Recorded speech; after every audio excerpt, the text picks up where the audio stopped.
America Iran மேல மூன்றாவது நாடா சேர்ந்து ஒரு போர் தொடுத்திருக்கு. ஆனா இது மூன்றாவது உலக போரா உருவாக்கப்படுற காரணம் இல்லை. இனிமே இங்க மூன்றாம் உலக போர் உருவாக போகுதுன்றீங்க. நீங்க வள வேட்டைக்கான ஐயா கவிப்பேரரசு வைரமுத்து அவர்கள் மூன்றாம் உலக போர் எழுதுனது வள வேட்டைக்காக தான் இது நடக்கும்.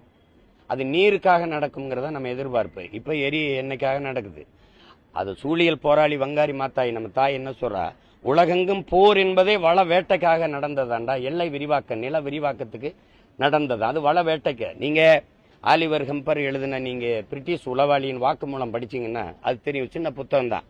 நாங்க அரபு நாடுகளில் அந்த நாட்டின் நிலப்பரப்பை கைப்பற்ற நாங்க வரல, அதிகாரத்தை கைப்பற்ற வரல. நாங்க வந்தது வளத்தை கொள்ளையடிக்கத்தான் அவர் எழுதியிருக்கல.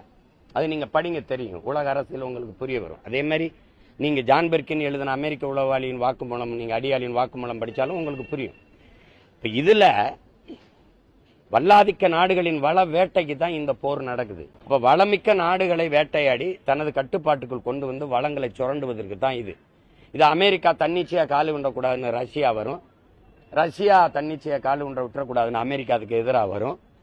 வல்லாதிக்கத்தின் அழகு எளிய மக்களின் துணையா நிக்கிறது, அதுக்கு பாதுகாப்பா நிக்கிறது. இங்க வல்லாதிக்கத்தின் இது என்னன்னா, அது வேட்டையாடி அழிக்குது. எளிய மிருகங்களை வேட்டையாடி உண்ணும்ல, வலிய மிருகம் அது மாதிரி வேட்டையாடி உண்ணுது. இது உலகம் வேடிக்கை பார்த்துருக்கு. அப்படித்தானே? இப்ப இந்திய வல்லாதிக்கம் என்ன செய்யுது? என் நிலத்தில் இருக்க வேட்டை மீத்தேனு, ஈத்தேனு, ஹைட்ரோ கார்பன், அது இது எல்லாத்தையும் வேட்டையாடி கொடுத்துக்கிட்டு தானே போகுது. 81 விழுக்காடு இந்திய நிலப்பரப்பில் நிலக்கரி என்னுடைய நிலத்துல தான் இருக்கு. தமிழ்நாட்டில் 66 ஏக்கரை இதுவரை சுரண்டிருக்க நீ நெய்வேலியில. அப்படியே மன்னார்குடி வரைக்கும் நீ போறதுக்கு திட்டமிட்டு இப்போ 26 ஏக்கரை எடுத்து வச்சிருக்க.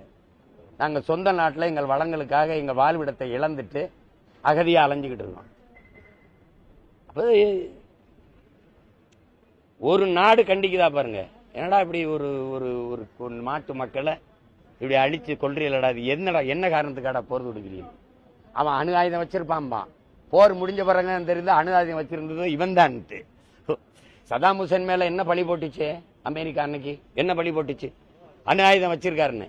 போர் முடிஞ்ச பிறகு சதாம் ஹுசேன் தூக்கிலிட்ட பிறகுதான் தெரிஞ்சது அணு ஆயுதம் வச்சிருந்ததே அமெரிக்கா தான். இது ஒரு நாடு, இது ஒரு கேவலம். இப்ப இன்னுமே ஒரு உலகப் போர், மூன்றாம் உலகப் போர் இல்லை.